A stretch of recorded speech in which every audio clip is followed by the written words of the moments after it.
বিষ আমার মুখে দিয়ে আমি আত্মহত্যা করব। এই খবর পাইয়া মা পাগলের মতো পাশের বাড়িতে নিজের নাকের ফুলটা বিধবা হইবার আগে বিধবা নিজে হইয়া গিয়েছে। নাকের ফুলটা দিয়ে বলছে, ভাই যদি যথাসময়ে টাকা দিতে পারি না, এতদিনের ভিতরে আপনি ফুল পাইছেন, 1000 টাকা দেন, ওই টাকাটা আপনার দিয়া ইফতারি কিনিয়া জিলাপি নিমকি এই সমস্ত সাজাইয়া মেয়ের বাড়িতে নিয়ে গেছে। ইফতারি সামগ্রী পাইয়া মেয়ের বাড়িওয়ালা খুব খুশ। খুশ আছেন না বেজার? খুশ আছেন না বেজার? নবীজি বলেন, উম্মতের দল, আজকে লাঞ্ছনা বঞ্চনা নিপড়না, আজকে এত কিছু হইতেছে কারণ মুসলমান তোমাদের দোয়া কবুল হচ্ছে না। বিশ্বের প্রতিটা মসজিদে জুম্মার নামাজ আনতে প্রতিটা ওয়াক্তে নামাজের পর একদল বাহিনী আছেন, দোয়া করে, আল্লাহ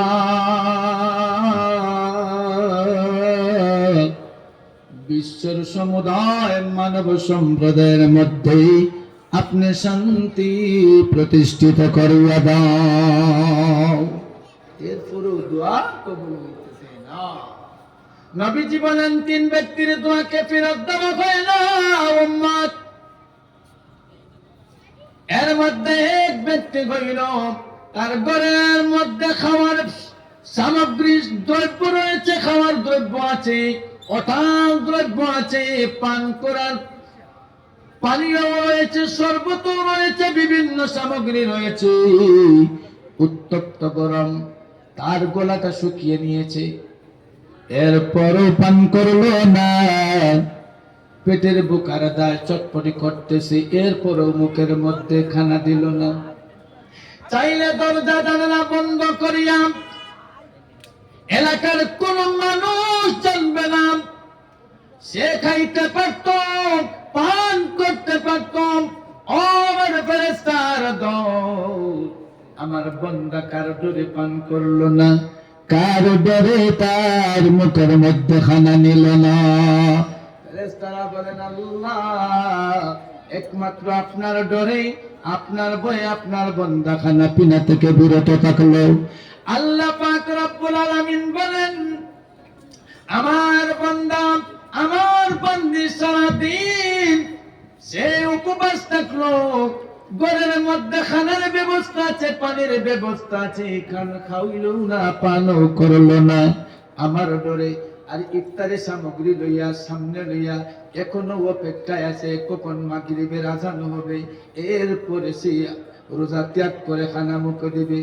এই সামগ্রী সামনে লইয়া দোয়া করতেছে রে ফেরেশতারা, আমার বান্দা এই দোয়ার মাধ্যমে যা চাইল তোমরা সাক্ষী থাকো, আমি আল্লাহ ওই সময়কার দোয়াকে কবুল করে নিলাম। এখন ওই যে বিহাইর বাড়ির থেকে যাতনা দিয়া ওই ইফতারি সামনে লইয়া যদি দোয়া করে, সেই দোয়া কি কবুল হতে পারে? বলা হয়েছে, একটু রিসালার মধ্যে পেয়েছি, আল্লাহর এক ওলি বলতেছেন, ওই যে যাতনার মাধ্যমে যে ইফতারিটা আনা হলো, হ্যাঁ খুশি হয়ে আনিয়ে দিতেছেন, একবার কেন 10 বার খাও, অসুবিধা কিসে? ওই যাতনা দিয়ে যে ইফতারির সামনে নিয়ে আপনি ইফতারি করলেন, দোয়া তো কবুল হলো না। আপনি চেয়ে দেখতেছেন আপনার ছেলের শ্বশুর বাড়ির থেকে জিলাপি এসেছে, নিমকি এসেছে, খেজুর এসেছে, আপনি খেজুর নিমকি মনে করে ভিতরে ঢুকাইলেন মুখের ভিতরে। বলা হয়েছে জিলাপি নয়, খেজুর নয়, নজিস দিয়ে ইফতারি করলেন। নজিস কাদাইয়া, এটা ইসলামের কারো স্থান হতে পারে না। এমন কুকৃতি শ্রেণীর মানুষ, এরা মুসলমান হতে পারে না, এরা আদর্শ নবী মদিনাওয়ালা নবীর উম্মতের মধ্যে সে হতে পারে না। হে ফিরআউন, নমরুদ, হামান, উতবা, সাইবা অন্তর্ভুক্ত কিয়ামতের দিন হবে। কারণ হলো ওরাই কি শরম পাচ্ছে বলে, ইয়া আমরা চাইতে আমরা হেরিয়ে দিচ্ছি। এইভাবে চলছে না না ভাই সমাজের মধ্যে? ওই জন্য আল্লাহ পাক রব্বুল আলামিন বলেন, এখন দুনিয়ার সমগ্র মানুষ একবারে আপনার 100 বয়সের বয়সী থেকে শুরু করে কথা বলতে পারে, সবাইকে যদি আপনি বলেন 100 বছর যিনি আছেন তিনি কি যদি বলেন, বাবা আপনার বয়স 100 হয়েছে, আপনাকে নিয়ে একটা দোয়া করি যেন আগামী কাল জুমার দিন কিংবা তো 1 সপ্তাহ পর জুমার দিন যেন দিনটা ভালো, শবে বরাতের মাস চলছে, আল্লাহ যেন আপনাকে উঠিয়ে নেয়। কি বলছ? বলবে না? বলবে বাবা রে, ছেলে পেয়েছি, ছেলের ঘরের মধ্যে আল্লাহ একটা নাতি দিয়েছি, আমার জন্য দোয়া করো আমি যেন ওই নাতির ঘর থেকে একটা পন্থীর মুখ থেকে মরি। এমন হয় না? এমন হয় না? এখন পর্যন্ত কেউ পাইছেন নি 100 টাকা ইমাম সাহেবের হাতে দেখা হুজুর আর জানি মানে না, ছেলে ভালো পায় না, মেয়ে ভালো পায় না, আপনি এমন একটা দোয়া করেন যাতে আগামী কাল তো আমি কবরে চলে যাই।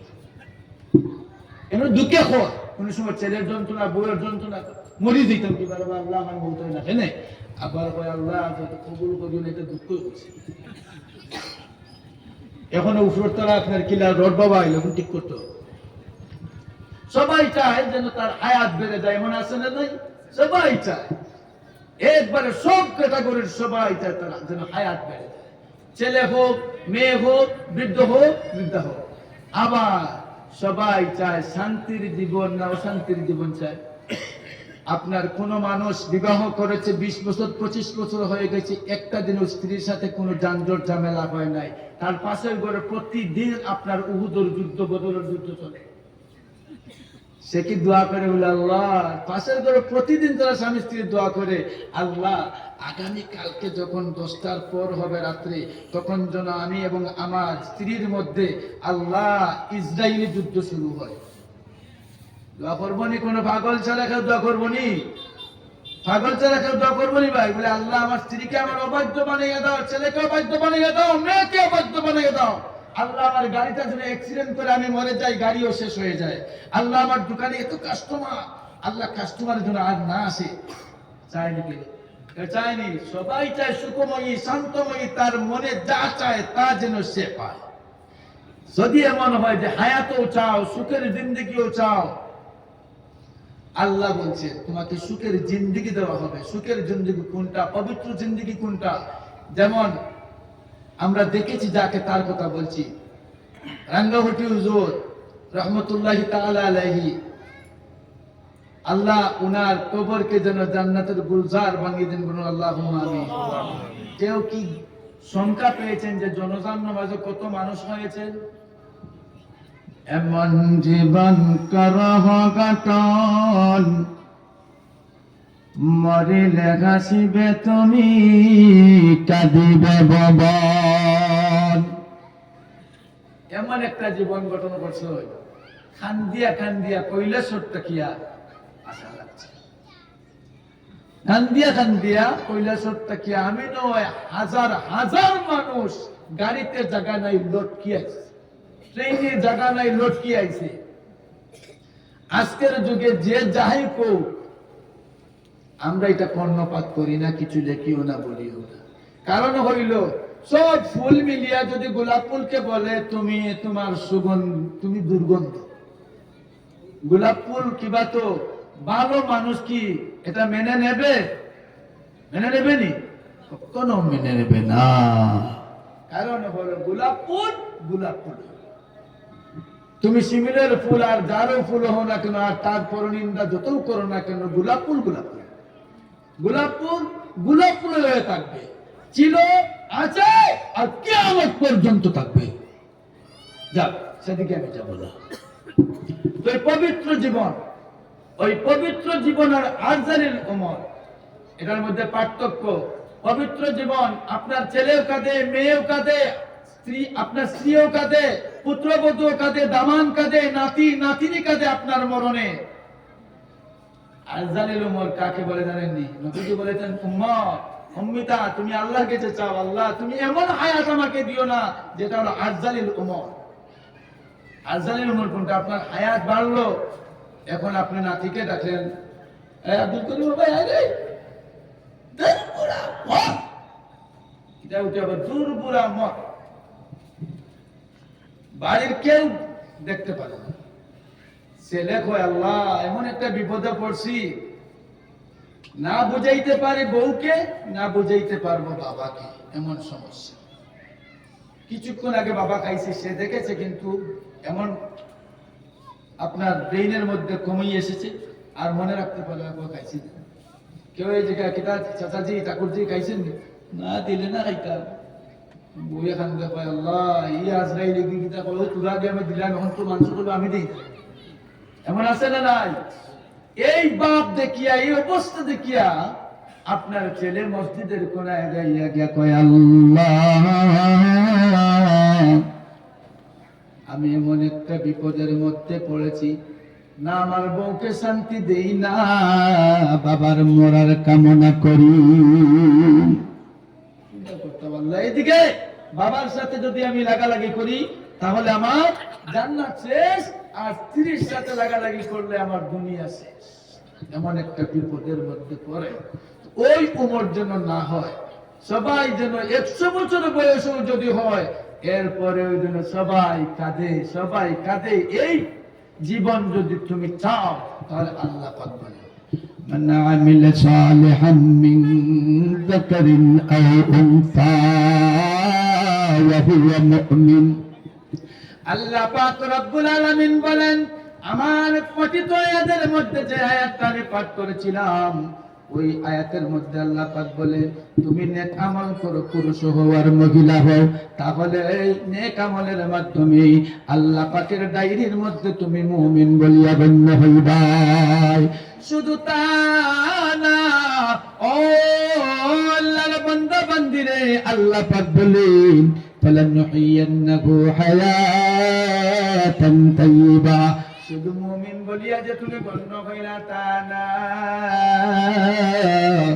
মুমিন বলিয়া গণ্য হইলে কি সুবিধা হয়ে যাবে, লা তাহিনু ওয়া লা তাহজানু ওয়া আনতুমুল আ'লাউনা ইন কুনতুম মুমিনিন।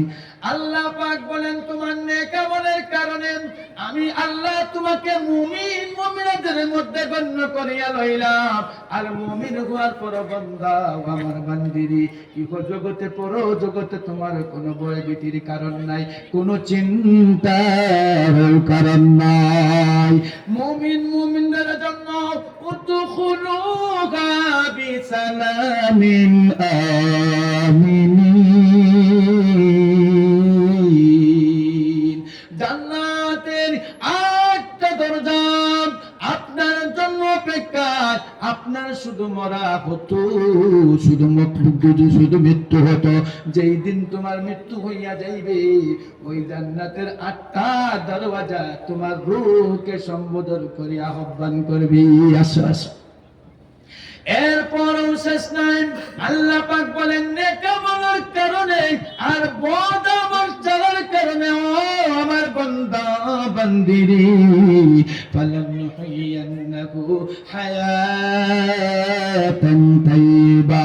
আমি আল্লাহ ওয়াদা করতেছি বান্দা বান্দির তোমাকে আমি পবিত্র জীবন দেব, হায়াত দেব, এবং তোমার ছেলে, তোমার মেয়ে, তোমার স্ত্রী, তোমার ভাই, তোমার সমস্ত সম্পর্কের, তোমার মহল্লার মানুষ, গোটা দেশের মানুষ, তোমাকে যারা পরিচয় করতে পারে সবাই তোমার জন্য দোয়া করবে, আশীর্বাদ করবে। এমন জীবন আমি আল্লাহ দেব।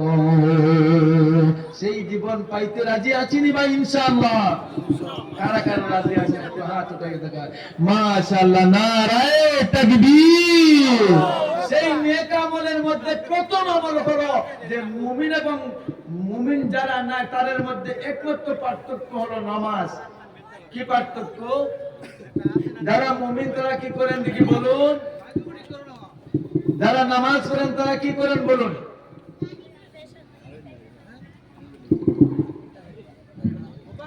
ভাই এই দিকে লক্ষ্য করুন, যারা মুমিন তারা কি করেন, আর যারা মুমিন নাই তারা কি করে না।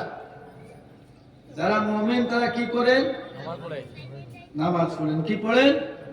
নামাজ পড়েন। তার প্রথম পরিচয় হলো যে যে মুমিন সে কি করবে? জুড়ে সুরে কি করে? সবাই একসাথে বলুন, কি পড়বে? নামাজ। বুঝু আগামীকাল যদি ইমাম সাহেব আমাকে বায়না কইল হুজুরের মাহফিলে নামাজ কইলে কোন নামাজ পড়বো তো ইনশাআল্লাহ। হাত উঠাইয়া দেখান, নামাজ পড়বো তো ইনশাআল্লাহ।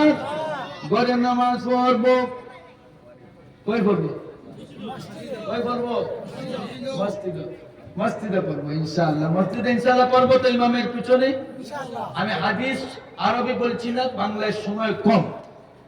আল্লাহ রাসূল বলতেছেন পুরুষের নামাজ মসজিদ ছাড়া কোনো নামাজ নাই, কোনো নামাজ নাই, কোনো নামাজ মসজিদ ছাড়া পুরুষের কোনো নামাজ নাই। অর্থাৎ বাড়িতে নামাজ হবে না, হবে না, হবে না। আপনি ইল্লা আপনার কয়েকটা কারণ আছে, এই কারণ ছাড়া আমরা নামাজ মসজিদে পড়বো। এই মসজিদে যখন নামাজ পড়বো, মসজিদ কার ঘর? কার ঘর? আল্লাহর ঘর। আমার ঘর মুমিনের, আমার মুমিন যে তার নিজের ঘরের চাইতে আপনার কার ঘর দিয়ে মহব্বত হওয়া দরকার? আল্লাহ। ইন্নামা ইয়া'মুরু মাসাজিদাল্লাহি মান আমানা বিল্লাহি ওয়াল ইয়াউমিল আখির। আল্লাহ পাক রব্বুল আলামিন বলেন, যারা আমি আল্লাহকে বিশ্বাস করো আর কিয়ামতের দিনকে বিশ্বাস করো, তাদের নিদর্শন হইল আমার ওই বান্দা বান্দি দুনিয়াতে মসজিদ বানাইবে, মসজিদ সুন্দর করবে। নবীজি বলেন, মান বানা লিল্লাহি মসজিদান বানাল্লাহু লাহু বাইতান ফিল জান্নাহ। উম্মতের পুরুষ মহিলার দল, তোমরা যদি মসজিদ দুনিয়াতে বানাও, মসজিদ সাজাও, মসজিদের সাথে সম্পর্ক রাখো, তাহলে আল্লাহ পাক রব্বুল আলামিন তোমাদের জন্য জান্নাতের মধ্যে একখানা বালাখানা তৈরি করবেন। কারা চান যে ইনশাআল্লাহ আমাদের জন্য আমাদের নামে জান্নাতের মধ্যে একখানা ঘর হয়ে যাক? হাত উঠাইয়া দাও। মাশাআল্লাহ, নারায়ে তাকবীর, নারায়ে তাকবীর। কার মা নাই, কার বাবা নাই, একটু হাত উঠাই।